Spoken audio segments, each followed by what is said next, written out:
ఇప్పుడు యువత అయింది 9 సాధారణ మనిషి అవుతాడో లేదో తెలియదు. ఇంత ఘోర క్రమంగా భార్య బిడ్డలకి కన్నీళ్లు మిగిల్చాడు. డ్రంక్ అండ్ డ్రైవ్ వాహనాల్ని తాగి నడపవద్దని వివరించి చెబుతోంది. ట్రాఫిక్ పోలీసుతో సహకరించండి, వాహనాల్ని తాగి నడపడం మానండి.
ఈ సిటీలో యాక్సిడెంట్స్ తగ్గించడానికి మెజారిటీ ఆఫ్ యాక్సిడెంట్స్ ఎప్పుడు జరుగుతున్నాయి? Night time. తాగి నడుతూ ఉంటే ఆయన కంట్రోల్ తప్పి పైనుంచి కిందికి పడిపోయినాడు ఒక మనిషి. మీడియాలో రానివ్వకుండా నైట్ టైం తొందరగా షిఫ్ట్ చేసేసి అట్లా చేస్తారు. కానీ చాలామంది ఇట్లా మెజారిటీ ఆఫ్ యాక్సిడెంట్స్ చూపించేది మేము బండి సీజ్ చేయాలన్నా ఎంబీ యాక్ట్ ప్రకారం యాక్షన్ తీసుకోవాలన్నా కుదరదు. మనం మిమ్మల్ని టెస్ట్ చేసినప్పుడు ఒక బ్లూ కలర్ లేకపోతే బ్లాక్ కలర్ కొత్త ఇన్స్ట్రుమెంట్స్ చూసారా? कितने लोग देखे हैं? सब लोग देखे होंगे ना? बोलो भाई, शर्मा रहे क्यों? Anything above 30 milligrams you are considered to be driving in drunk condition. And దీని ప్రకారం మాకు ఇప్పుడు नहीं क्या फुली अलर्ट रहते आप? पीछे बोलिए अलर्ट रहते जो आपको अभी फिल्म से दिखाए या जो भी जो आप लोग सहारा हैं अपने फैमिलीज के, मेरे को क्या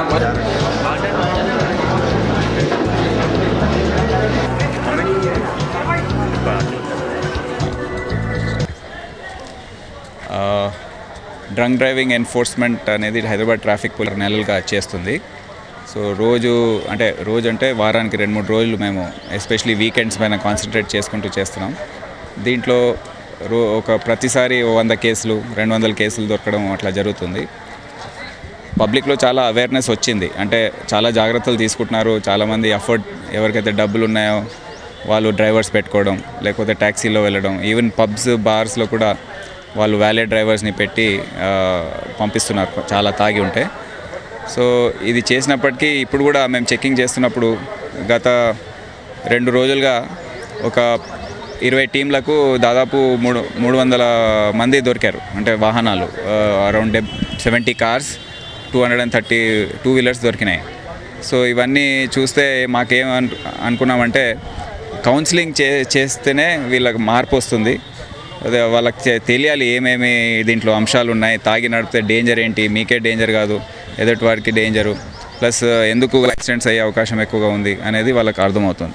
సో దీనివల్ల ఇప్పుడు ఏం చేసామంటే మేము మ్యాజిస్ట్రేట్స్తో కూడా కలిసాము. ఇది వేరే సిటీస్లో ముంబైలో ఢిల్లీలో జైల్ సెంటెన్స్ కూడా ఇస్తున్నారు. అంటే మన చట్టం ప్రకారం 3 నెలల జైలు శిక్ష విధించే అవకాశం ఉంది, కానీ హైదరాబాద్లో అది జరగట్లేదు. సో మ్యాజిస్ట్రేట్స్ గారిని రిక్వెస్ట్ చేసాం, వారు కూడా ఎక్కువ తాగి ఉంటే మేము తప్పకుండా జైలు సెంటెన్స్ ఇస్తామని కూడా వారు చెప్పడం జరిగింది. తొందరలో అమలు అవుతుంది. సో దాని ముందు అమలు కాకముందు మేము ఈ కౌన్సిలింగ్ అనేది పెట్టి ఎవరైతే డ్రంక్ డ్రైవింగ్లో దొరికారో వారిలో ఏమైనా మార్పు వస్తుందా అని ఒక ఆశతో కౌన్సిలింగ్ ఏర్పాటు చేసి వాళ్ళకి అన్నీ చెప్పి ఫిల్మ్స్ చూపించి దాని తర్వాత వారికి కోర్టులో హాజరుపరచాలని మేము నిర్ణయం తీసుకున్నాం. సో దాని ప్రక్రియలో ఈరోజు మొదటిసారిగా దాన్ని పెట్టాం. అంటే మార్పు చాలా వచ్చింది కానీ ఎంత తాగే వాళ్ళు చాలామంది ఉన్నారు. సో అందరికీ ఎఫెక్ట్ మేము దొరకకపోవచ్చు, లేకపోతే అందరికీ తెలిసిపోయింది ఇక్కడ చెకింగ్ జరుగుతుంది, హైదరాబాద్ సిటీలో బాగా గట్టిగా చేస్తున్నారని. కానీ ఈరోజు ఉండకపోవచ్చు, మేము దొరకకపోవచ్చు, ఈ రూట్లో ఉండకపోవచ్చు, ఛాన్స్ తీసుకుంటున్నారు. సో ఆ మెసేజ్ ఇంకా సొసైటీలో ఇంకా స్ప్రెడ్ కావాలి, ఒక సోషల్ అవేర్నెస్ లాగా రావాలి, అంటే సమాజంలో మార్పు రావాలి. ఇప్పుడు ఇచ్చిన సిచ్యువేషన్ అంటే కౌన్సిలింగ్తో మార్పు రావాలి, అంటే పబ్లిక్లో భయం లేదు, భయం ఉంది అంటే ఛాన్స్ తీసుకుంటున్నారా అంటే మేము దొరకము, ఇన్ని సంవత్సరాలు మమ్మల్ని ఎవరు పట్టుకోలేదు, ఇప్పుడు ఎవరు పట్టుకుంటారు అనే ఒక విధంగా ఫీలింగ్ అనమాట. సో ఈ కౌన్సిలింగ్ చేసి వాళ్ళని పంపిస్తే వాళ్ళ లోపల నుండి మార్పు రావాలి. అంటే ఏదో పట్టుకుంటారు, వెహికల్ తీసుకుంటారు కాదు, మేమే చేయొద్దు, మాకు డేంజర్ ఇది, మా ఎదుటివాడికి డేంజర్ అనే ఫీలింగ్ వాళ్ళు రావాలి.